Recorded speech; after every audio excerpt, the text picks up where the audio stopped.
Alors, j'hésite entre une présentation africaine et une présentation occidentale. Alors, qu'est-ce que vous me suggérez comme présentation? Je fais les deux ou bien je fais une seule? Non, il faut faire le choix. Il faut faire le choix. Oui. Alors, pour une fois, je vais faire le choix de la présentation africaine. D'accord. Dans ma tradition, la tradition Ekan, la présentation procède de la civilisation de l'être. Qui je suis? Qui sont mes parents? Qui sont mes ancêtres qui ont permis que je sois vivant aujourd'hui? Alors permettez-moi de me présenter selon les us de la tradition africaine que je représente aujourd'hui, la tradition Ekan, ce qu'on appelle Fan, Beti, Boulou en Afrique centrale. Oui. Selon ces traditions, je suis Meye Ngomo, fils de Ngomo Mbe, fils de Mbe Abosolo, Abosolo Obama, Obama Moto, Moto Ngongo, Ngongo Eyele, Eyele Obama, Obama Asso, Asso Mesebe, Meseme Ba, Eba Misem, Miseme Ze, Zonso, Songoro, Ngoro Boa, Oboa Mokom, Mokombo Koko, Koko Bomba, Mba Asso, Asso Ntumu, Ntumu Ekan, je suis un Ekan, Ekan Rabia. Voilà, je viens de décliner là mes ancêtres, ceux qui ont permis que je sois vivant aujourd'hui. Je suis donc du clan Zomniat et de la tribu Eba, du peuple Ntumu et de la grande nation Ekan que l'on retrouve dans 6 pays de la zone CEMAC. Voilà ma présentation africaine. Allons-y à la première question.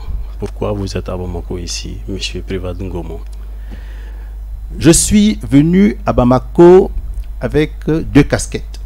La première casquette est celle de président de l'organisation néo-panafricaniste de souveraineté, en abrégé ONS, qui est une plateforme fédérative de plusieurs associations africaines souverainistes et panafricanistes qui ont décidé de mutualiser leurs efforts pour vaincre un ennemi, car la France-Afrique est un ennemi commun.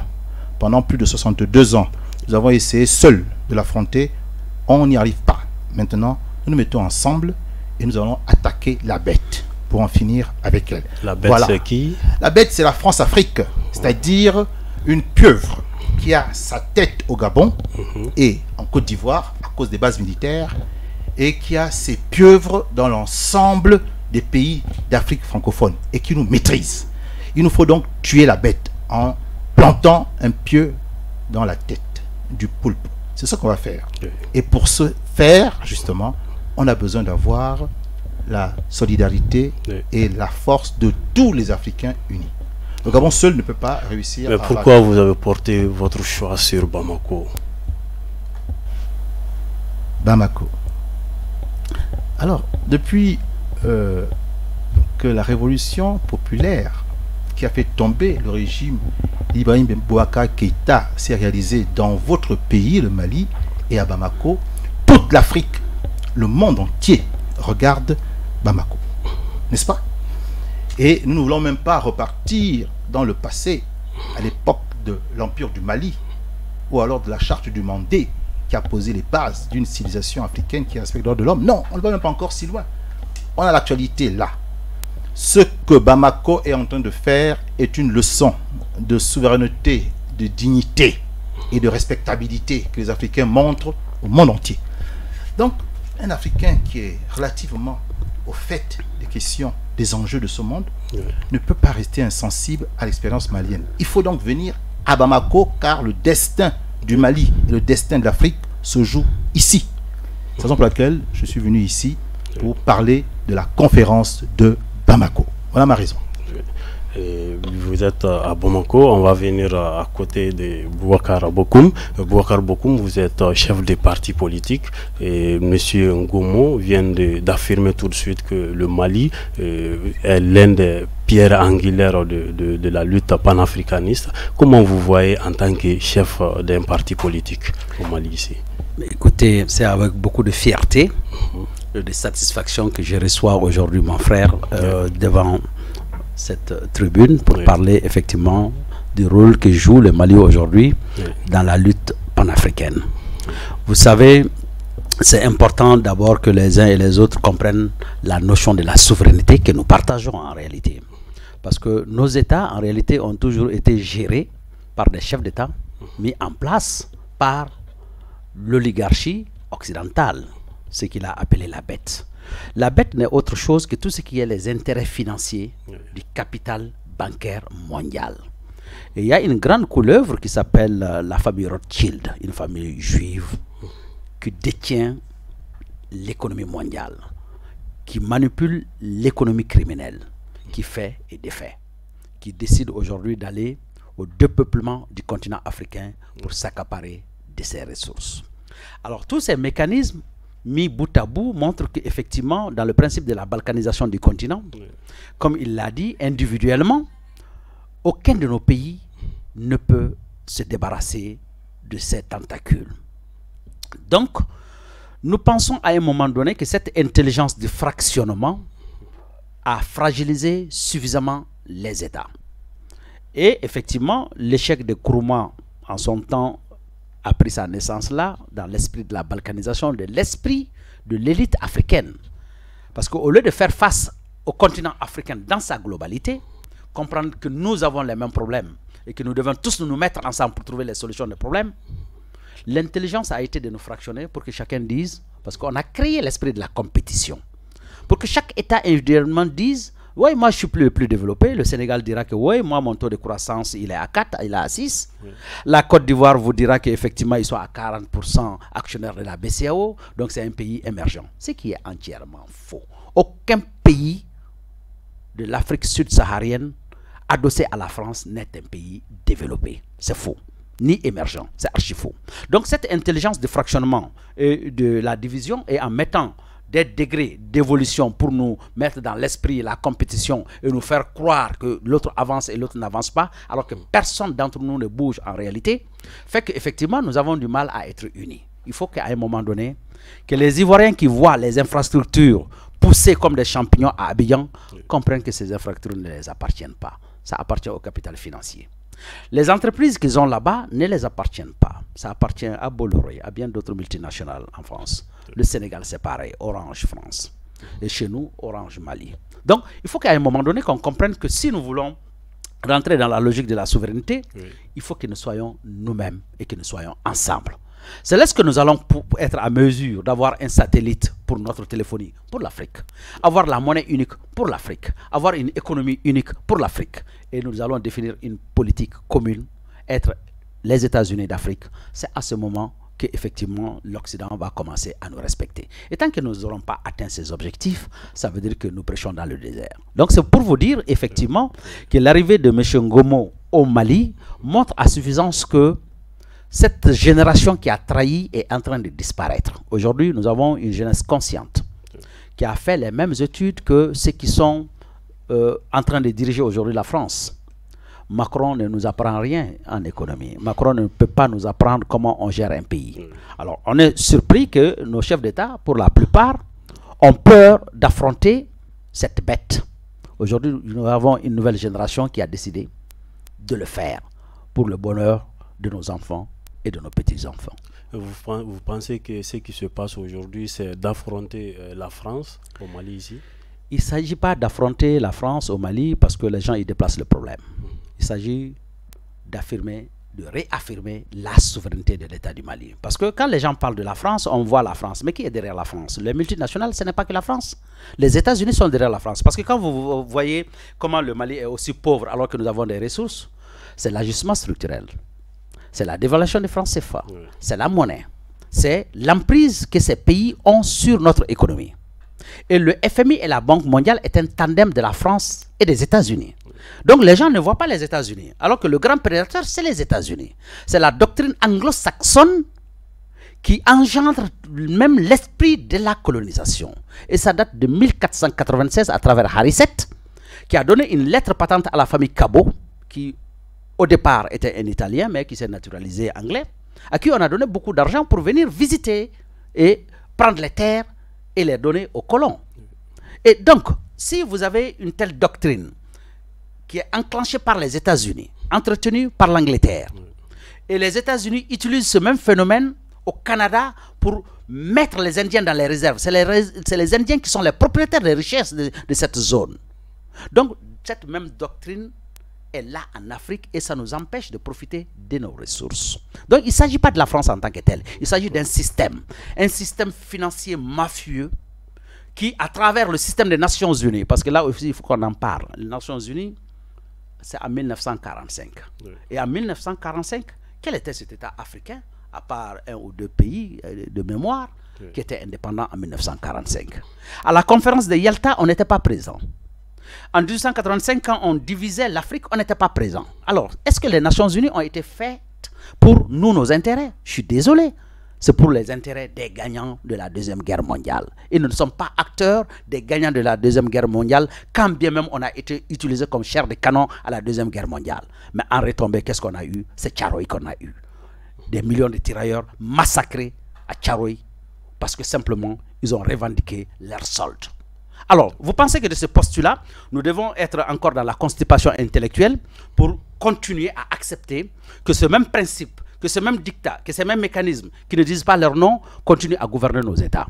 Donc on s'est dit à un moment donné, il va falloir s'arrêter. Donc ce qui se passe à Bamako, il ne s'agit pas d'un affrontement entre Bamako et Paris. Il s'agit de dire que le Mali veut avoir sa souveraineté économique, monétaire et financière pour pouvoir décider par lui-même ce qu'il doit faire et ce qu'il ne doit pas faire. Ce n'est pas à Paris de nous dire qu'on doit négocier par exemple avec Iyad Agali ou avec Amadou Koufa.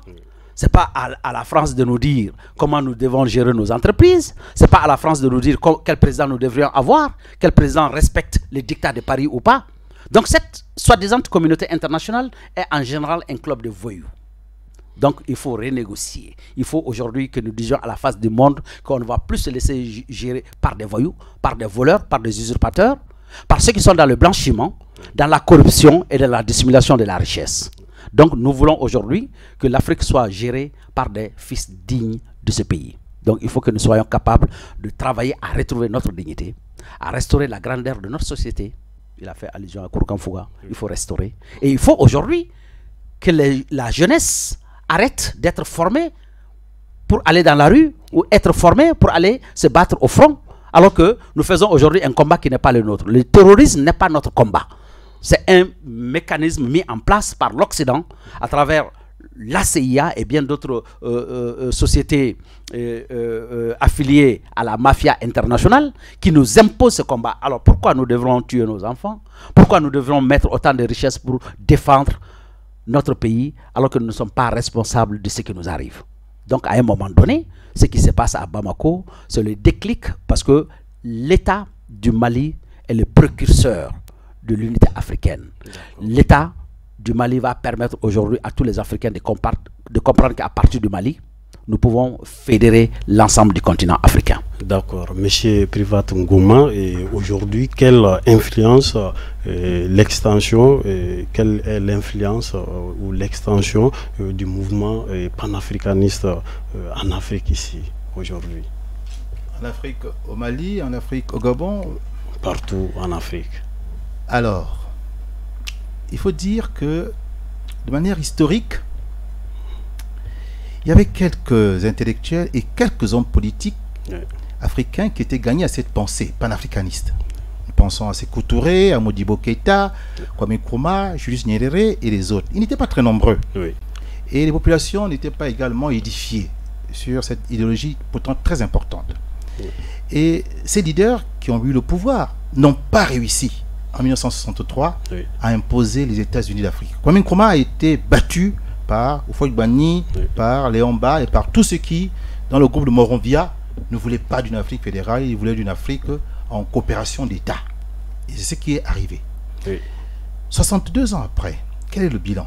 Le bilan, c'est que l'Afrique, c'est 54 pays africains, micro-États, faibles, appauvris, qui ne peuvent pas résister à la puissance aujourd'hui du bloc occidental qui continue à agir en prédation sur nos terres et nous humilie en permanence. Qu'est-ce qu'il faut faire? Peut-être faut-il revoir sa copie. Il faut peut-être changer son fusil d'épaule. Et c'est ce qui est entrepris. Aujourd'hui, le panafricanisme... C'est vous qui êtes en train de changer le fusil d'épaule aujourd'hui. Mais nous, mais tous ceux qui ont compris... Tous ceux qui ont entrepris la fois passée, par exemple dans les années 60, sont voués, si on peut le permettre, à l'échec. Aujourd'hui, c'est vous qui êtes en train de changer le fusil d'épaule. Bon, est-ce qu'ils ont été voués à l'échec? Ils ont été assassinés. Ils ont été écartés. Ça, c'est pas l'échec? Non, c'est pas l'échec. C'est-à-dire que s'ils avaient conduit la politique sans avoir été assassinés, ben, certainement qu'ils auraient réussi. Écoutez, si on avait assassiné De Gaulle, car c'était possible, hein, De Gaulle a été condamné comme traître à la patrie française lorsqu'il a refusé les instructions et les ordres du maréchal Pétain qui avait fait allégeance au Troisième Reich allemand. Tout à fait. Donc, si on avait tué De Gaulle, est-ce qu'il y aurait eu la résistance? Non. Si on avait tué Winston Churchill, est-ce que l'Allemagne nazie n'allait pas dominer toute l'Europe? On appelle ça en français uchronie, c'est-à-dire une hypothèse historique qui ne s'est pas réalisée. Donc, quand on tue les Africains qui ont une vision fédérale, c'est parce qu'on sait que c'est la seule voie possible pour que l'Afrique devienne ce grand pôle puissant, respectable, qui va disposer de ses ressources, de ses richesses. Donc, il est important pour le bloc occidental d'assassiner les illustres fils africains et de faire venir, comme disait Modibo Keïta, les mauvais fils au pouvoir. Et actuellement, en Afrique francophone, on n'a que des mauvais fils, des personnes les moins qualifiées, des personnes qui sont avides d'argent, qui sont cupides et qui prennent leurs ordres auprès de leurs maîtres occidentaux et qui ne sont pas du tout en phase avec les populations. Donc, nous sommes en train de dire à la jeunesse africaine que nous allons changer de cap. Et c'est la raison pour laquelle je suis à Bamako pour présenter la conférence de Bamako. C'est avec cette conférence que nous changeons notre fusil d'épaule. Donnez-moi 2 minutes. C'est quand cette conférence? Justement. Cette conférence, nous souhaitons la faire le 8, 9 et 10 juillet 2023 prochain. Ce sont des dates qui sont provisoires et comme nous souhaitons avoir la participation de l'État malien, il reviendra donc à la puissance publique de nous fixer les dates qui conviennent le mieux par rapport à l'agenda républicain. Donc, nous avons suggéré pour l'instant ces dates-là. Maintenant, qu'est-ce que nous voulons y faire à la conférence de Bamako? Il y a eu une conférence qui s'est tenue en 1884 et 1885. Je ne vous l'apprends pas, c'est la conférence de Berlin qui a été initiée par le chancelier allemand Otto von Bismarck et qui a convié l'Europe, les Européens, sans les Africains, à cette conférence de Berlin et ils ont partagé l'Afrique. Et ils se sont chacun donné un morceau de l'Afrique. Donc, voilà une décision qui a été faite sans nous, il y a de cela plus d'un siècle. Sans nous et contre nous. Et aujourd'hui, cette réalité, ce paradigme demeure.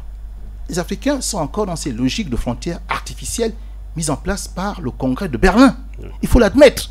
Lorsque l'Union africaine et avant l'OUA consacrent l'intangibilité des frontières, c'est qu'ils veulent qu'on reste toujours des micro-États fragmentés qui sont toujours sous la domination du bloc occidental. Nous avons décidé, désormais, en ce début de siècle, du 3e millénaire, nous avons décidé d'arrêter ce paradigme, de mettre fin à la logique du pacte colonial initié à Berlin. Pour cela, il nous faut une conférence antithétique, antithèse. Cette conférence se fera à Bamako. Bamako a la même initiale que Berlin, B. Et elle se fera à Bamako avec les Africains sans les Européens. Et il n'est plus question de consacrer le partage de l'Afrique, mais plutôt de réunifier le continent africain sur une période de 50 ans. Et comment nous comptons faire cela? Nous comptons, si la conférence de Bamako est un succès, nous comptons arrêter un agenda qu'on appelle l'agenda panafricain 54-5-1. Ça veut dire quoi? En 2030, lorsqu'on se sera débarrassé de la France-Afrique, lorsqu'on aura défrançafricanisé le continent, lorsqu'on sera arrivé à cette date-là, 2030, nous allons entamer les 25 premières années du processus de fédération du continent pour aller de 54 États à 5 États en 2055. C'est un projet pour la jeunesse. Il faut qu'elle écoute. C'est elle qui va devoir mener ce combat. Nous, on commencera et on mourra en chemin et on passera le relais. Donc en 2055, il faut que l'Afrique ait 5 États fédéraux régionaux, 5 monnaies, 5 présidents qui pèseront sur la scène internationale. Ensuite, quand cette génération passera, une autre prendra le relais pour les 25 prochaines années, pour passer de 5 États à un seul État fédéral continental en 2080. Et on est sûr que si un jour nous avons les États-Unis d'Afrique en 2080, nous disposons du continent le plus riche de la Terre, nous aurons la population la plus jeune du monde, nous aurons des chefs d'État panafricanistes et souverainistes compétents. L'Afrique sera prête pour être la première puissance mondiale du prochain siècle. Donc c'est un enjeu, c'est vrai, un défi que la jeunesse doit relever. Et nous sommes là pour lancer ce processus. Oui, vous parlez du panafricanisme et vous êtes un leader politique. Et certains pensent que le panafricanisme ne reste toujours qu'un discours. Comment vous allez faire pour transformer ce discours à une réalité? Parce que vous êtes un leader politique. Oui. Il faut absolument s'inscrire dans la logique de la prise du pouvoir pour passer de la parole théorique à l'action pratique, à la praxis, comme disait Karl Marx. C'est d'ailleurs pourquoi vous êtes candidat. C'est d'ailleurs pourquoi je suis candidat. C'est d'ailleurs pourquoi je soutiens la candidature de mon frère Boubacar Bokoum, la candidature d'Ousmane Sonko au Sénégal, la candidature de toutes les personnes qui s'inscrivent dans la logique de ce qu'on va appeler la conférence de Bamako. Il nous faut maintenant sortir des cercles intellectuels, des arcanes de réflexion sur le panafricanisme. Il faut sortir de là, puisque la réflexion est achevée.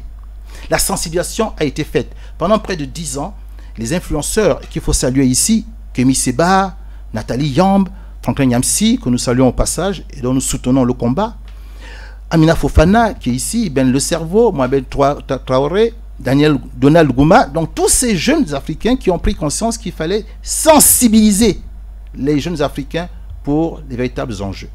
Nous croyons, même si nous n'avons pas les chiffres statistiques, nous croyons qu'aujourd'hui la masse critique de la jeunesse sensibilisée a été atteinte.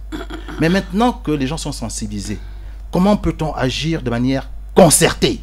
Eh bien, nous avons mis en place l'organisation néo-panafricaniste de souveraineté, qui est un cadre, un réceptacle de toutes les idées panafricanistes, de tous les horizons. Et ensuite, dans ce réceptacle, on imagine des stratégies collectives et on les réalise de manière synchronisée sur la terre d'Afrique. Je donne un exemple de synchronisation. Vous êtes optimiste. Je suis un afro-optimiste. Et je demande aux afro-sceptiques de nous rejoindre. Car l'afro-scepticisme produit le sous-développement. L'afro-optimisme donne la perspective d'une renaissance africaine. Je vais finir sur la prise du pouvoir. Quand une réflexion est achevée, quand on a fait le contour d'une théorie, et quand on est persuadé que cela peut être réalisé, surtout qu'on a avec nous l'expérience de ceux qui ont tenté, comme Kwame Nkrumah, et qui n'ont pas réussi. Nous avons ce recul, cette distanciation critique. Quand nous avons tout ça, mais le temps est venu maintenant de passer à l'acte suprême. C'est la prise du pouvoir. Je suis aujourd'hui candidat à l'élection présidentielle au Gabon et j'entends être élu et j'entends prêter serment et exécuter mon mandat en 2023. Donc c'est une prise de pouvoir et nous allons appliquer les idées de souverainisme et de panafricanisme. Par exemple, le démantèlement de la base militaire du camp de Gaulle de Libreville sera exigé par le nouveau président que je serai. La sortie du franc CFA est une option qui est réfléchie et qui sera sur la table. La non-ingérence des Français dans les affaires du Gabon sera d'actualité. Si maintenant cela est possible au Gabon, cela doit être aussi possible dans les autres pays qui vont connaître des élections présidentielles. Je vous rappelle qu'en 2024, il y a une élection présidentielle ici, au Mali. On espère qu'un candidat panafricain va se présenter et aura le soutien des autres panafricains. Il faut mettre une chaîne de solidarité panafricaniste pour soutenir tous les candidats panafricains qui voudront prendre le pouvoir au Sénégal, en Côte d'Ivoire, au Mali, au Bénin et que sais-je encore. Donc, nous allons quitter alors la partie virtuelle du débat panafricaniste pour entrer dans la partie réelle de l'action politique. C'est ainsi que nous pensons pouvoir maintenant appliquer de façon très claire les idées panafricanistes en prenant le pouvoir dans nos pays. On va vers Boubacar Bokoum. Boubacar Bokoum, actuellement, souvent on entend beaucoup parler, la voix panafricaniste s'élève souvent, mais souvent on n'entend plus parler, ou bien qu'est-ce qui fait cela? Souvent on entend, il y a trop de mouvements concernant le panafricanisme, mais souvent voilà, la voix baisse. Qu'est-ce qui fait cela? Vous savez, l'actualité politique... Non, en fait, il faut comprendre que les dynamiques de la réflexion ne s'arrêtent fait pas, il y a plus de 60 ans que les gens réfléchissent. Nous, par rapport au Mali, depuis déjà 2000, nous avons mis en place un modèle de résultats de recherche. Et nous sommes allés défier le président Ouad chez lui à Dakar contre son produit, le NEPAD. Donc, nous avons travaillé, nous avons réfléchi. Maintenant, vous savez, dans la communication, c'est l'actualité qui définit ce qui doit être dit. Les panafricanistes que nous sommes, nous sortons de notre réserve quand nous pensons qu'il y a des choses qui dérangent. On ne peut pas passer tout notre temps à parler et à prêcher dans le désert. Nous sommes aujourd'hui dans l'action. Ce qui fait qu'effectivement, à un moment donné, quand on a fini les réflexions, il faut aller des idées à l'action. C'est ce qui nous oblige à aller en politique. Sinon, au départ, j'appartiens à un centre d'études stratégiques dans lequel on a travaillé sur toutes les équations économiques possibles, avec tous les scénarios possibles.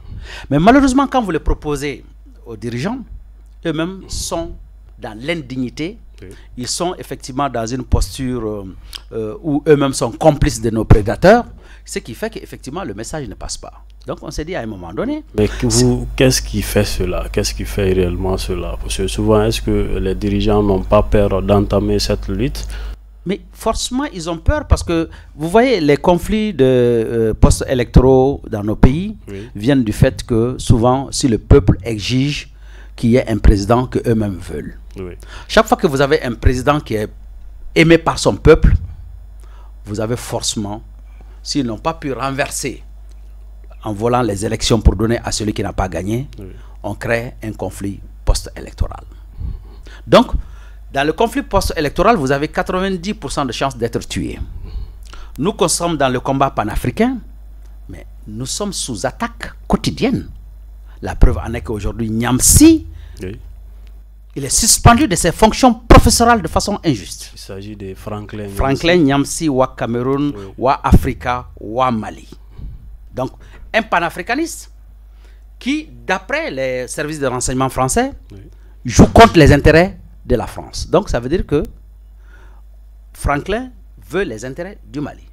Il veut les intérêts de l'Afrique. Et comme cela dérange les intérêts de la France, alors qu'il est français et qu'il vit en France, donc on lui coupe les vivres. C'est qu'on a tenté en nous faisant l'embargo en disant que ok, vous décidez de nous quitter, vous décidez de chasser tout le monde, nous on vous coupe l'argent. Donc ça va amener que le peuple se révolte. Donc si le président... pas ce genre de choses qui oui, mais ça fait partie du combat, il faut l'intégrer. Quand on est un leader, il faut intégrer. C'est ce qu'on appelle effectivement la guerre économique mondiale. Alors, le monde est fait sur la base d'intérêts. Alors, les Européens ont décidé de braver les océans pour venir chercher les ressources dont ils ont besoin chez nous.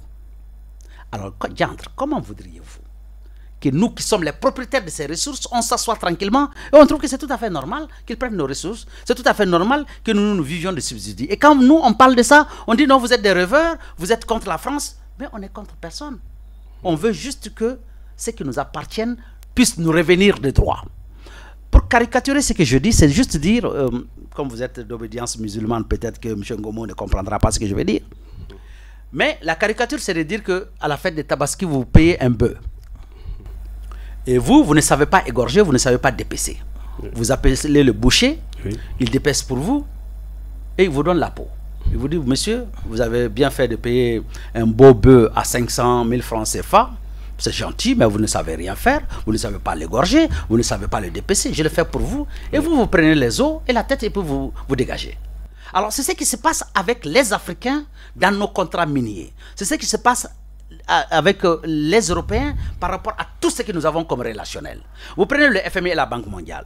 Moi, en tant que Mali, je définis que ma priorité, c'est l'agriculture, l'élevage et la pêche. Je monte mon dossier, le FMI me dit, monsieur, je suis désolé, je ne peux pas financer ça, mais si c'est l'homosexualité, écoute, j'ai de l'argent pour vous. Alors, comment voudriez-vous qu'un État africain qui doit définir lui-même cette stratégie soit inféodé à d'autres systèmes? Donc, à un moment donné, après la Deuxième Guerre mondiale, on a eu le plan Marshall. Alors, ils ont mobilisé des ressources pour aider des pays européens qui étaient en mal après la Deuxième Guerre mondiale. Et récemment, on a vu le cas en Ukraine, parce que c'est des Ukrainiens, c'est des Européens, ce n'est pas des nègres comme nous. Et nous, les nègres, on a des difficultés. Personne ne mobilise autant d'argent. En 2012, quand il y a eu la crise au Mali, M. Diangouna Traoré, président de la transition, est parti à Bruxelles. Il s'est fait insulter copieusement par les Bruxellois pour lui dire que nous sommes dans la léthargie intellectuelle. Ils ne sont pas prêts à nous donner de l'argent. On a été humiliés à Bruxelles en 2012. Donc, à un moment donné, il faut qu'on arrête. Comment des pays qui viennent prendre les ressources sur nous, qui s'enrichissent sur notre dos, c'est eux qui définissent les règles du monde et c'est avec eux que nous allons emprunter. Emprunter, ça veut dire que nous nous endettons. La richesse ne nous appartient pas. Donc, aujourd'hui, nous disons qu'il faut s'inscrire dans la stratégie de création de la richesse, dans la stratégie de la rétention de la richesse, dans la stratégie de la distribution juste et équitable de la richesse si nous voulons de la stabilité. Voilà de quoi est-ce que nous parlons. Donc en réalité, c'est pour juste vous dire qu'aujourd'hui, les enjeux sont dans l'ordre économique. Tous les pays du monde se battent pour leurs intérêts économiques. S'ils doivent tuer l'ensemble des 20 millions de Maliens que nous sommes pour sauver la France, Macron ne va pas hésiter. Donc c'est à nous de comprendre qu'aujourd'hui, nous dormons sur des ressources stratégiques énormes, importantes. Alors, si quelqu'un d'autre peut quitter l'outre-mer pour venir s'approvisionner en uranium chez nous, mais pourquoi nous-mêmes ne nous approprions pas de cet uranium pour faire ce que nous devrions faire? Aujourd'hui, vous prenez le cas du Niger. Vous n'avez même pas d'électricité au Niger. Et pourtant, c'est le Niger qui fournit l'uranium qui permet aux centrales nucléaires françaises de fonctionner. Alors, donc, il faut que l'Afrique se réveille. Dieu nous a gâtés avec beaucoup de ressources. Du lithium, du cobalt, de l'or, du pétrole, du bois. Je ne peux pas tout citer. Mais malgré tout ça, malgré avec notre diaspora, notre intelligence, nos capacités intellectuelles, de jeunes cadres compétents, nous sommes dans un système où aujourd'hui, quelques-uns sont dans l'usurpation du pouvoir. Est-ce que ces gens ne se sont pas inscrits dans l'indignité? Est-ce qu'ils sont dignes de porter les fonctions de président de la République? Parce que quelqu'un qui s'engage comme président de la République, tu t'engages pour ton peuple, pour répondre aux besoins de ton peuple, mais pas pour répondre aux besoins du président de la République française. Fut-il celui qui finance votre campagne, fut-il celui qui finance votre maison, fut-il celui qui entretient votre vie et quand vous êtes malade, c'est lui qui vous reçoit chez lui. Donc nous pensons aujourd'hui que le continent africain, nous devrons nous réveiller, savoir que nous avons tout le potentiel qu'il faut et il n'y a pas de raison, ce n'est pas un rêve. Vous savez, je vais finir par là en disant qu'un pays qui ne rêve pas disparaît. Parce que tout ce que l'on fait, c'est à partir des rêves. On rêve d'abord, on le conceptualise de façon idéologique et on le matérialise. Donc ceux qui prétendent que nous, les panafricanistes, nous sommes des rêveurs, je les renvoie à leur doctrine de philosophie. La matière et la spiritualité sont deux choses qui vont ensemble. C'est l'unité et la lutte des contraires. Donc, on ne peut pas les séparer. On ne peut pas séparer la matière grise de la matière. Nous réfléchissons, nous conceptualisons, nous modélisons et nous partons à l'action qui permet de matérialiser les résultats de nos réflexions. Donc, nous ne sommes pas en train de rêver. Nous savons de quoi est-ce que nous parlons. Nous savons aussi que c'est possible. Les afro-pessimistes, à 90%, regardent les réalités. C'est ce que nous appelons la tyrannie du statu quo. Aujourd'hui, nous sommes coincés par le système financier mondial qui définit toutes les conditionnalités de notre développement économique, social et culturel. C'est là où même je voulais poser la question avec ces pressions-là. Est-ce que le peuple africain peut se libérer? Mais un peuple qui refuse de se battre va mourir. Nous, on n'a pas peur de se battre. Nous sommes sous attaque. Oui, vous voulez que les Occidentaux vous laissent vous développer? Vous voulez que les Occidentaux vous laissent... je vais vous prendre l'exemple de l'usine de Baguineda, qui faisait la tomate, Socoma. On l'a vendu par le fait de l'ajustement structurel. Quelqu'un l'a acheté et on l'a tué pour pouvoir importer la tomate de l'Italie. Vous pensez qu'un pays comme l'Italie ou un pays comme la France va vous aider à développer votre ciment, à développer le sucre, à développer la tomate, et eux, leurs industries vont fonctionner comment? C'est à vous de vous battre. C'est un marché, c'est l'international, c'est la guerre économique. Vous devez mériter votre place dans le monde. Donc, ne soyons pas des fainéants qui dorment, qui pensent que tout doit venir de l'Europe, que nous devons être assistés. Et même pour nos budgets, il faut que l'aide budgétaire vienne de l'Union européenne. Même l'Union africaine se fait financer en partie par l'Union européenne. Mais il faut qu'on arrête d'être ridicule. Il faut qu'on arrête d'être ridicule. Il faut qu'on arrête d'être ridicule. On est un vaste continent où les ressources existent, où nous avons besoin de travailler. Mais on ne peut pas prétendre travailler et on ne veut pas transpirer. C'est quelle façon de comprendre les choses? Je pense que oui, c'est difficile. Le monde, ils ne vont pas nous faire des cadeaux. Mais on n'a qu'à se lever, attacher la ceinture et aller prendre ce qui nous revient des droits. Mais ne pensons jamais qu'en dormant, la France va décider de nous laisser tranquilles. Ils vont laisser demander aux djihadistes de quitter chez nous tranquillement. Donc, non, c'est à nous de le faire. C'est à nous de faire ce combat. Le combat économique, c'est à nous de le faire. Et nous devons nous donner tous les moyens. Tous les moyens, je dis bien. Oui. Je dis bien tous les moyens. Pour pouvoir réaliser non seulement les États-Unis d'Afrique, non seulement la souveraineté économique, monétaire et financière du continent. Pour terminer, je voudrais juste dire que par rapport à la démarche de M. Ngomo, qui a compris que le Mali est l'épicentre. Alors nous ne voulons pas que cette situation, ce qui est amorcé au Mali, soit étouffé. Donc nous pensons que la situation, elle doit être irréversible. Et pour qu'elle le soit, aujourd'hui, il faut que le Mali rentre dans la dynamique de quitter la CEDEAO, de quitter l'UMOA. Est-ce que ça c'est possible? Pourquoi vous pensez que ce n'est pas possible? Actuellement, le Mali est en train de suivre la voie de la CEDEAO jusqu'à présent, malgré... Non, ça c'est une façon de comprendre, parce que ça c'est la diplomatie. Oui. Je pense que Assimi Goïta et ses hommes jouent au fin limier en attendant d'arriver à ces résultats. Mais il faut que vous, qui êtes les jeunes, compreniez les vrais enjeux et que vous compreniez la direction qui est actée. Aujourd'hui, il s'agit d'aller en rupture de banc, mais on a besoin du peuple, de la compréhension réelle de la population pour motiver, stimuler et réaliser ce qui est en train d'être fait, parce que tout est dur. Vous savez, aujourd'hui, quand vous quittez la CEDEAO, c'est quelle CEDEAO? C'est la CEDEAO des voyous chefs d'État. Je vous donne l'exemple de ce qui s'est passé avec Ousmane Sonko au Sénégal. Vous avez entendu un seul communiqué de la CEDEAO pour condamner ce qui s'est passé? Pour dire qu'on va protéger Sonko? Ou bien pour dire que nous allons venir en prévention du conflit, parce qu'on vient après quand il y a un coup d'État. Mais quelles sont les conditions qui créent le coup d'État? Mais c'est le désordre, c'est la mauvaise gouvernance, c'est la mauvaise distribution de la justice, c'est la mauvaise distribution de la richesse. Donc en amont, le protocole de bonne gouvernance de la CEDEAO a des mécanismes qui permettent effectivement d'empêcher que cela n'arrive. Alors il y a une crise dans un pays qui appartient à la CEDEAO. Vous ne pipez mot, vous ne dites rien. Mais vous attendez maintenant tranquillement, soit Sonko descend dans la rue, il y a un carnage, ou il y a un coup d'État au Sénégal. Ensuite, maintenant, vous venez dire que vous venez pour condamner les coups d'État et décider de dire on pèse des sanctions, on fait ci, on fait ça. Donc, à un moment donné, la CEDEAO qui existe aussi est une CEDEAO mise en place par des chefs d'État. Donc, c'est un consortium, un syndicat de chefs d'État. Ils ne sont pas là pour les peuples. Donc, quand je dis sortir de la CEDEAO, on peut créer, parce que c'est l'intelligence africaine qui a créé la CEDEAO. Maintenant, si des chefs d'État véreux se sont trouvés dans la CEDEAO et qu'ils utilisent la CEDEAO pour les intérêts d'autres personnes, nous créons des entités plus viables. Quand vous prenez le FMI et la Banque mondiale, aujourd'hui, la Russie et ses partenaires ont décidé de créer le BRICS. Donc, ils vont sortir d'un bloc. Donc, sortir d'une entité ne veut pas dire que on cherche une déconflagration du continent africain. Au contraire, nous sommes des panafricanistes. Nous cherchons l'union, mais une union saine, qui n'est pas vicieux par les éléments de la France-Afrique. Donc si nous devrons faire une unité africaine, ça doit être des entités qui ne sont pas infiltrées par ces voyous. Donc nous sortons d'un système qui appartient déjà à cette manne, à cette élite qui ne milite pas pour l'Afrique. Deuxième élément, l'UMOA. L'UMOA parce que c'est la monnaie.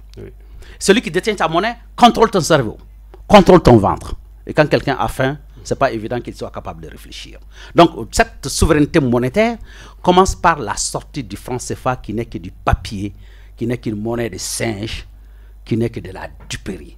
Parce que nous rachetons les billets qui existent en France par de l'or.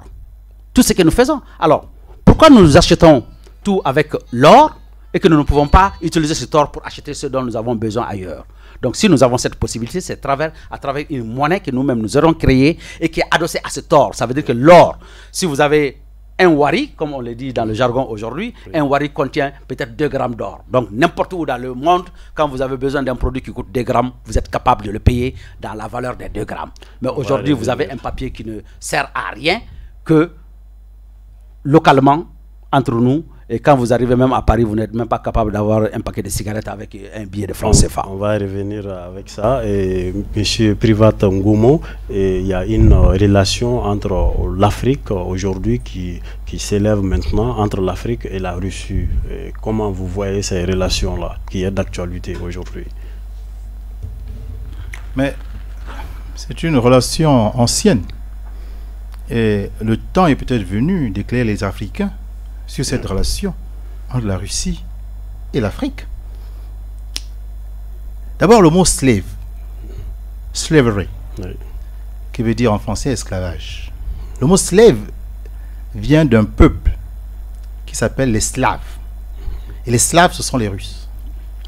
Donc, c'est la manière inhumaine dont on a traité le peuple slave qui a donné slavery, qui a donné esclavage. Donc, les Russes, pendant longtemps, ont été très maltraités par leurs frères asiatiques. Donc, quand vous regardez maintenant dans la projection historique, les Russes n'ont pas participé à l'esclavage en Afrique. Regardez les peuples qui ont esclavagisé le continent. Vous ne trouverez pas les Russes. Donc, nous n'avons pas connu un traumatisme collectif africain qui a été réalisé par les Russes. Ils sont, sur ce point, innocents. Ce n'est pas le cas de la France, ce n'est pas le cas de la Grande-Bretagne, ce n'est pas le cas de l'Espagne et du Portugal, pour ne citer que ces nations-là. J'ai oublié même celle des États-Unis. Donc, voyez-vous, rien que pendant déjà ce premier traumatisme qui a duré 3 siècles, nous parlons de 300 ans, la Russie n'a pas trouvé le temps, pendant 3 siècles, de venir en Afrique nous esclavagiser. Voyez-vous? Est-ce qu'avec cette tendance-là, la Russie aussi ne va pas... Je poursuis. Il faut avoir la dynamique historique pour après juger un homme. Un homme se juge aux actes qu'il pose. Une nation également. Donc, voyez-vous, sur le premier traumatisme que nous avons connu, en rapport avec les Occidentaux, eh bien, la Russie est innocente. On ne peut pas l'accuser d'avoir pratiqué l'esclavage chez nous en Afrique, d'autant qu'elle-même, c'est-à-dire les Russes, sont à l'origine de ce mot, slavery. Lorsqu'il y a eu maintenant la colonisation, je vous ai parlé de la conférence de Berlin, où les Russes étaient représentés, l'Allemagne aussi, la Suède était représentée, le Portugal, l'Espagne, la France. Ils se sont partagés l'Afrique.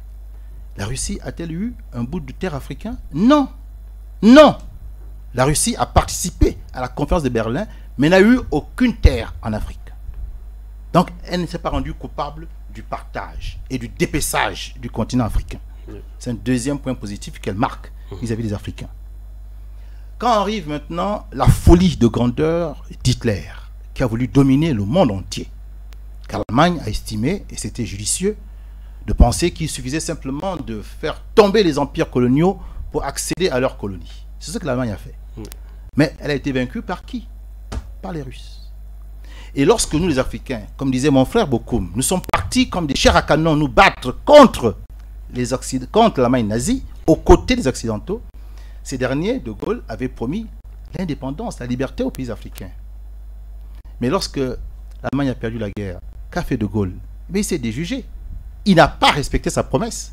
Absolument. Et alors, il a fallu que nous nous battions pour récupérer maintenant notre liberté. Les autres pays ont pris les armes. Qui les a aidés? Qui a aidé les différents pays africains qui sont lancés dans les mouvements indépendantistes? Mais c'est l'Empire soviétique.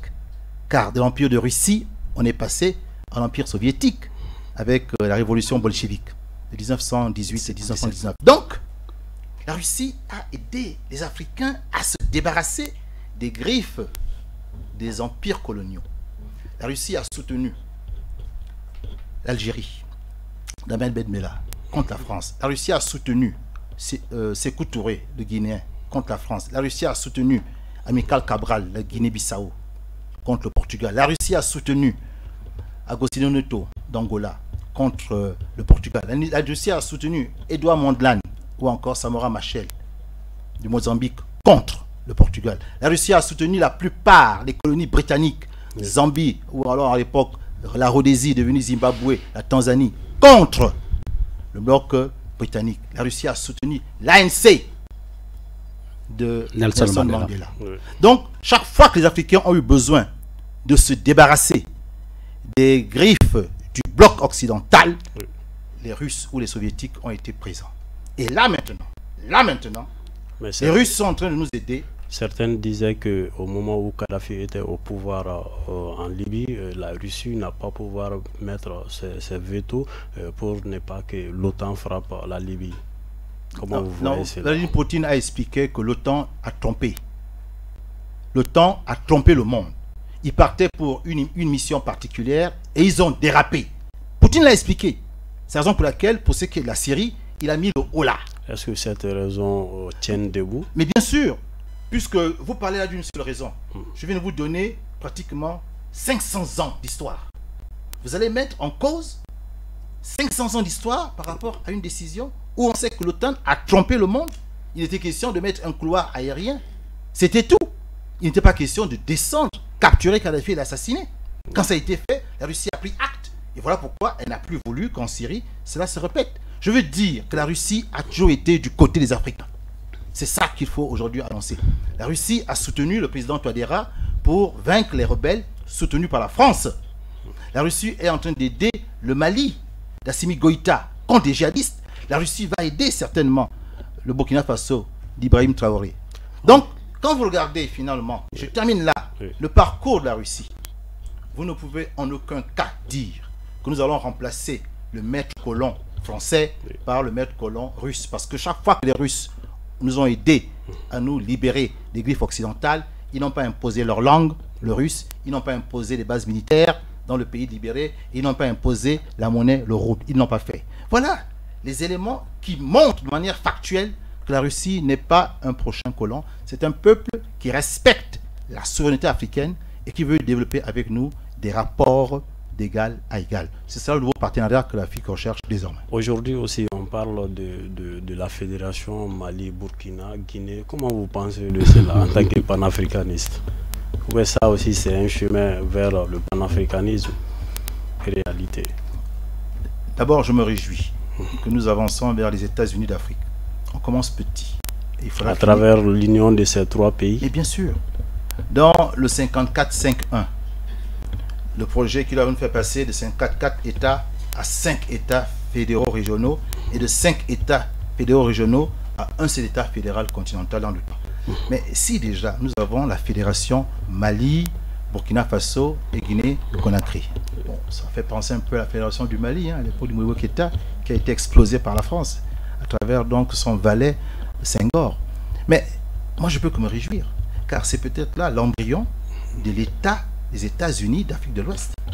Il faut se réjouir de cela et maintenant espérer, d'abord qu'il y ait cette doctrine idéologique qui soit comprise par l'ensemble des Africains de la zone de l'Ouest, pour que même si, après, les leaders qui sont aujourd'hui aux affaires viennent à partir, eh bien, on poursuit ce travail de fédération. Moi, je me réjouis et il faut vraiment dire à ces présidents qui sont sur la bonne voie et qu'il faut qu'ils accélèrent. On peut avoir une armée de ces trois pays réunis, on peut avoir une monnaie, et là je rejoins mon frère, qui sera une monnaie de ces trois pays, adossée sur la richesse de ces trois pays. Donc rien n'est impossible à l'esprit humain pour peu qu'il se donne la volonté et la capacité de réaliser ce qu'il a projeté.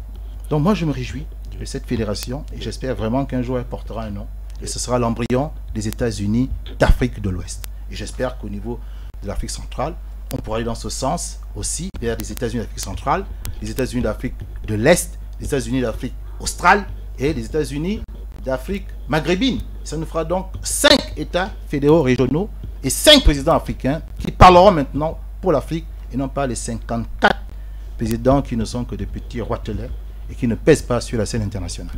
Très rapidement, vous êtes candidat à l'élection présidentielle au Gabon. Vous faites face à un poids lourd qui est Ali Bongo Ondimba. Comment vous voyez l'avenir? Ali Bongo était un éléphant sans défense. Très rapidement. Oui, on va aller rapidement. Ali Bongo est un éléphant qui a perdu ses défenses. Il est désormais inoffensif. Et nous avons une stratégie de contournement. Car le PDG n'est pas en réalité très fort. Depuis 1993, le parti au pouvoir a son candidat qui est battu systématiquement par le leader de l'opposition. Simplement. La France, comme il disait, impose non pas le candidat qui a été élu par le peuple, mais son candidat à lui. Et ce candidat n'a d'autre légitimité que celle que lui donne la France, et donc il laisse la France piller notre pays. Nous avons donc décidé de partir à cette élection présidentielle en sachant qu'on pourra battre un éléphant sans défense. Mais nous disons qu'au-delà de la marionnette qu'est Ali Bongo, il faudra s'attaquer aux marionnettistes qu'est la France officielle. Votre poids politique au Gabon s'annonce comment? Écoutez, il est difficile de donner des chiffres statistiques parce que chez nous au Gabon, les sondages sont interdits. Donc je ne peux pas vous dire ce que je pèse. Donc c'est quand nous allons faire des meetings, quand nous allons avoir la possibilité de nous exprimer et d'aller sur le terrain, que vous allez voir le poids. Et votre relation avec les Gabonais de l'extérieur? Je communique beaucoup sur mes pages Facebook, mes pages YouTube, et je pense à la diaspora gabonaise que je salue, et au-delà de la diaspora gabonaise, la diaspora africaine, car moi je souhaite que ce ne soit pas une affaire gabono-gabonaise. Oui. Cette élection présidentielle, elle ne va concerner que les Gabonais pour aller voter. Mais je veux que chaque Africain se sente concerné par cette élection, parce qu'il s'agit pour nous de garantir l'alternative, c'est-à-dire changer le système france-africain qui malheureusement gangrène la plupart des pays de la zone francophone. Et donc, si nous nous battons pour changer le Gabon, il faut que les Maliens, les Sénégalais, les Ivoiriens qui veulent la même chose se battent aussi pour nous. Quand le temps viendra, nous aussi, on va leur envoyer l'ascenseur. Il faut désormais que cela existe, qu'il y ait cette ingérence des Africains dans les affaires d'un pays voisin. Il faut qu'on sorte des enclos coloniaux dans lesquels la France nous a enfermés, et grâce à ça, elle peut nous diviser et donc elle peut nous dominer. D'accord, nous allons vers Boubacar Bokoum. Boubacar Bokoum, vous êtes chef de parti politique, comme votre frère qui a déjà annoncé sa candidature. Vous aussi, vous allez faire comment? Puisque prochainement, dans peu de temps, il y aura les élections chez nous. Vous n'êtes pas sans savoir quand même que je suis président des partis politiques, donc naturellement, je suis candidat aux élections présidentielles de 2024. Oui. Alors, l'idée, c'est de dire, comme M. Ngomo l'a dit, le problème pour nous, ce n'est pas être des petits chefs d'État, des petits rois dans nos petits espaces isolés. Oui. L'idée, quand vous avez posé la question à M. Ngomo, il pèse quoi? Oui. Il pèse une tête. C'est le plus important. Ce n'est pas le nombre de marionnettes que l'on rassemble autour de soi avec une grande communication qui fait d'un homme politique un homme politique. Parce que quand vous regardez aujourd'hui les anciens qui sont les restaurateurs aujourd'hui du système démocratique, oui, ils ont eu le temps de voler, de piller. Donc acheter des voix, c'est possible. Avoir des députés, c'est possible. Avoir des maires, c'est possible. Acheter des voix, c'est possible. Oui. Alors, vous demandez à un intellectuel d'implanter un parti, ça coûte les yeux de la tête. Ne nous demandez pas d'aller nous prostituer, d'aller voler l'argent public, d'aller prendre de l'argent ailleurs pour s'implanter. Ce qui est important pour nous, ce sont les projets. C'est ce qui se passe actuellement? C'est ce qui se passe, effectivement, dans presque tout l'espace du continent. Ce qui est important pour nous, c'est d'avoir un projet, une vision, une stratégie pour les Africains.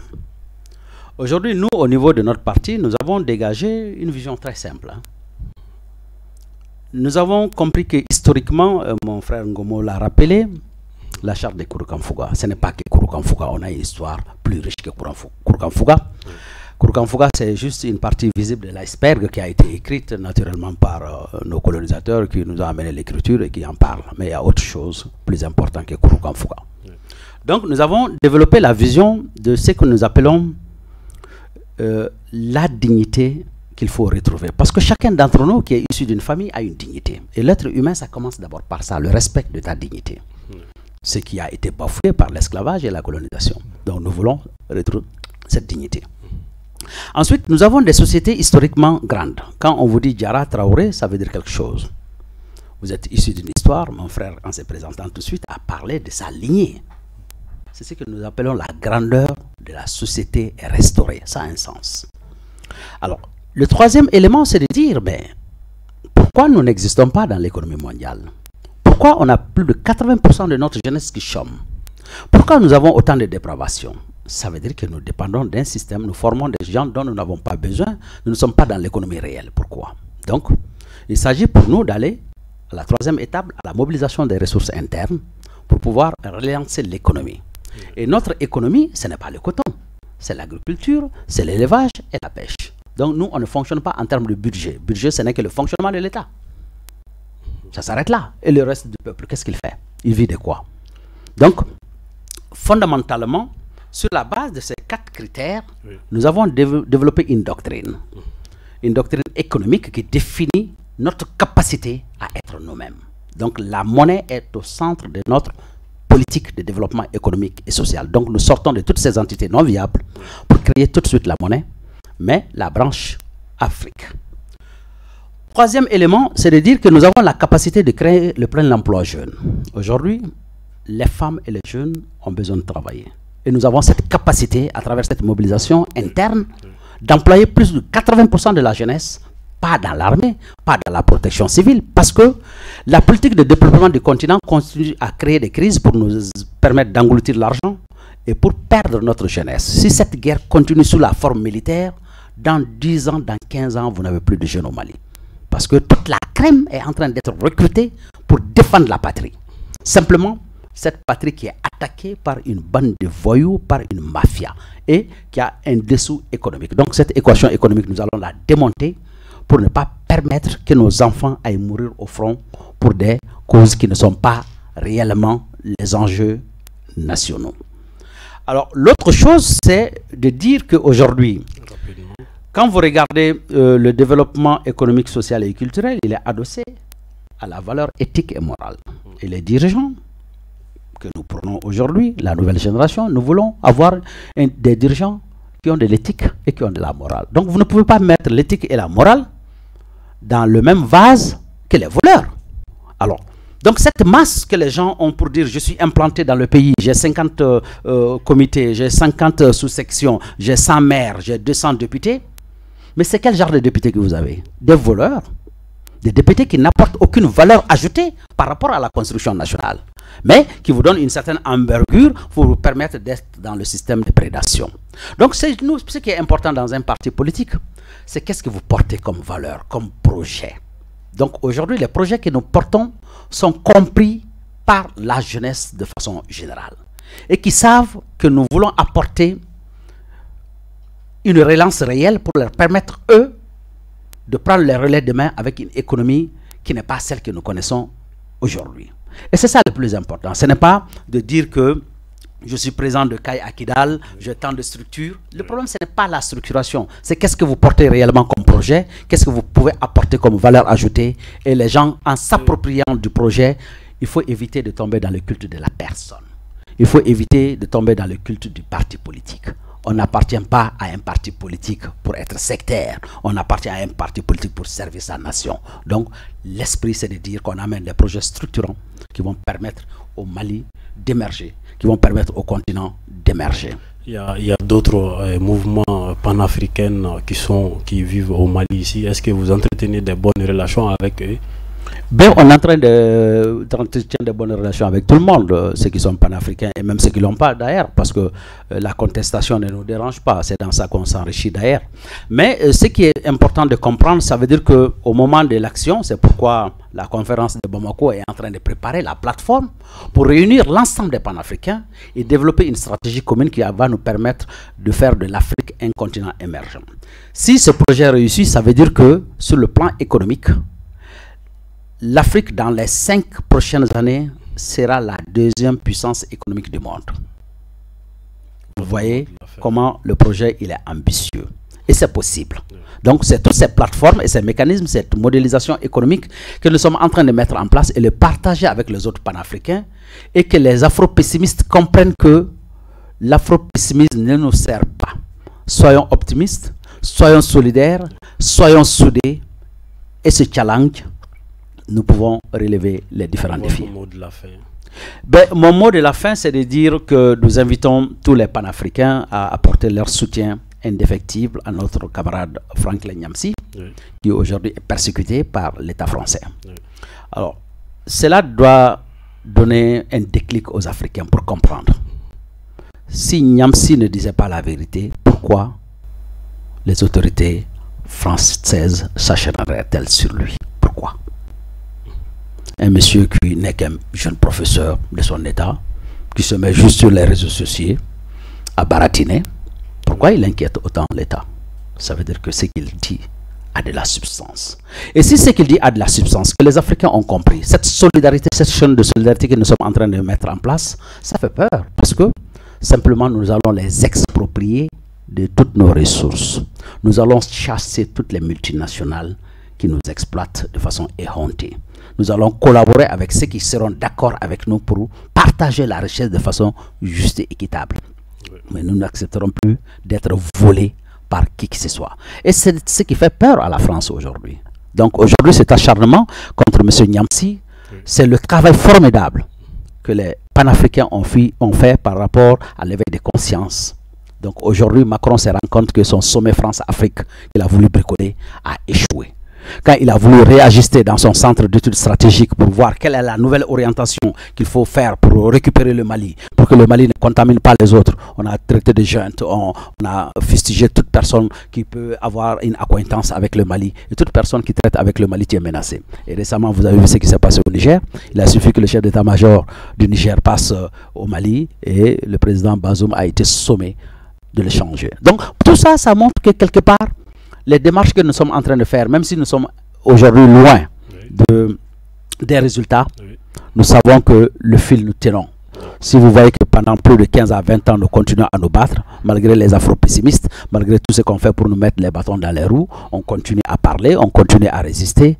Ce n'est pas seulement pour le plaisir de parler, c'est parce que nous avons une conviction intime pour dire que l'Afrique vaut mieux que ça. Et nous allons nous battre pour que l'Afrique soit. D'accord. Monsieur Ngouma, nous sommes à la fin de ce débat. Et comment vous voyez la jeunesse africaine face à ce panafricanisme? Comment vous voyez? Vous avez une jeunesse africaine aujourd'hui décomplexée, complètement décomplexée, qui est consciente, qui est compétente et qui est agissante. C'est une jeunesse qui en fait a compris les véritables enjeux. Elle a été tenue pendant très longtemps dans l'ignorance des questions essentielles. On l'a formatée pour être un simple bétail, toujours à faire le jeu et le travail des hommes politiques france-africains qui étaient à la solde de la France. Aujourd'hui, il a dit, mon frère Bokoum, la sensibilisation apportée grâce au travail de ce qu'on appelle les influenceurs panafricanistes. Et si la masse critique est atteinte, cette jeunesse africaine a maintenant besoin de savoir quel rôle elle doit jouer concrètement. C'est comme si on l'a paré de son armure. On lui a donné tous les instruments, toutes les armes dont elle a besoin pour aller au combat. Maintenant, il faut qu'on lui montre qui est l'adversaire et comment se battre. Nous avons décidé de montrer l'adversaire, c'est la France-Afrique. Et au-delà de la France-Afrique, c'est ce qu'a dit mon frère, c'est le cartel financier mondial occidentaux centré. Et si cet adversaire est connu, si on sait exactement quels sont ses piliers, les instruments que l'adversaire utilise pour nous réduire donc à sa domination totale, si on sait ça, on montre maintenant les actions que nous devons mener à la jeunesse pour que l'un après l'autre, ces piliers de la domination soient brisés. Et quand nous aurons assuré la libération du continent grâce à cette jeunesse qui sera au combat, quand nous serons devenus souverains, c'est-à-dire nous aurons la capacité de décider pour nous-mêmes, ce qui n'est pas le cas aujourd'hui, puisque les ordres viennent de l'Élysée. Quand on pourra décider, comme aujourd'hui le président Assimi Goïta décide pour le Mali, quand ce sera le cas pour toute l'Afrique, eh bien on va dire à la jeunesse africaine, voulez-vous évoluer en micro-État, 54 pays africains, ou bien voulez-vous devenir un seul État fédéral continental? C'est le travail qu'on doit faire, sensibilisation à la jeunesse pour que désormais, elle prenne en main son destin et elle comprenne que ce ne sont pas les Ukrainiens, ce ne sont pas les Russes, ni les Américains ou bien les Suédois qui viendront développer l'Afrique. C'est la jeunesse africaine. Et elle n'aura plus besoin de traverser le Sahara, d'aller mourir dans la Méditerranée, parce que les richesses du continent suffisent pour non seulement développer le continent africain, mais même développer toute la planète. Donc, il n'y a pas de raison que la jeunesse africaine ne comprenne pas ce message. Votre mot de la fin. D'abord, je suis très heureux et très flatté d'être sur la terre malienne. La terre de Soundiata Keita, de Kankou Moussa, de Soumangourou Kanté. Oui, je suis très heureux et très flatté. Et je veux féliciter le peuple malien pour l'exemple de courage, de dignité qu'il donne à toute l'Afrique. Nous commençons à comprendre qu'effectivement, il est possible pour l'Africain de dire non et de s'affirmer dans toute son intégrité. Je suis venu ici à deux titres. Premier titre, en tant que président de l'ONS, pour parler de la conférence de Bamako. Et j'invite vraiment les Maliens à suivre ce projet, à y adhérer, et puis à ensemble définir avec nous les contours de l'Afrique puissante et respectable que nous voulons pour les prochains siècles. Et c'est possible, ça ne dépend que de nous, car nous avons les atouts et nous avons les moyens pour peu qu'on se donne justement cette capacité d'action. Comment on peut vous rejoindre? Le deuxième titre, et je vous donnerai après mon contact, le deuxième titre, pourquoi je suis au Mali, c'est ma candidature à l'élection présidentielle du Gabon. Je vous ai dit, notre approche est panafricaniste. Et donc, je veux être élu, je veux pouvoir prêter serment et diriger le Gabon avec le soutien des Africains, avec le soutien des Maliens. Donc, je veux que les Maliens me portent dans leurs prières, je veux que les Maliens s'impliquent dans la campagne présidentielle gabonaise, même si ils ne vont pas voter, ils peuvent au moins donner leur avis et amener les Gabonais à prendre conscience de certaines choses que eux, ici, ils sont en train de gérer. Donc, c'est important pour moi, vraiment, d'avoir le soutien de mes frères et de mes sœurs néo-panafricanistes maliens. Mon contact. Vous pouvez aller sur mes plateformes qui portent mon nom. Ngomo Privat. N-G-O-M-O-P-R-I-V-A-T sur Facebook. Mon mouvement politique, c'est le New Power au niveau du Gabon. New, N-E-W, collé Power, P-O-W-E-R. Le nouveau pouvoir. Nous voulons instituer au Gabon un nouveau pouvoir pour une alternative. Et naturellement, ceux qui souhaitent, je peux donner mon numéro de téléphone. Au niveau du Gabon, c'est le 00 241 77 29 51 20. Je reprends. 00 indicatif du Gabon 241 77 29 51 20. Donc vous pourrez m'avoir moi, mais après ce sera certainement le chargé de communication qui va répondre quand je serai vraiment impliqué dans la campagne présidentielle, c'est certain. En tout cas, merci beaucoup de m'avoir reçu et vous m'avez donné la possibilité de partager ces idées très intéressantes avec le peuple malien que j'adore. Merci à vous deux d'avoir passé sur notre plateau et c'est ce qui met fin à ce débat. Et nous vous donnons rendez-vous la semaine prochaine, Inch'Allah. Et merci, bonne suite de nos programmes.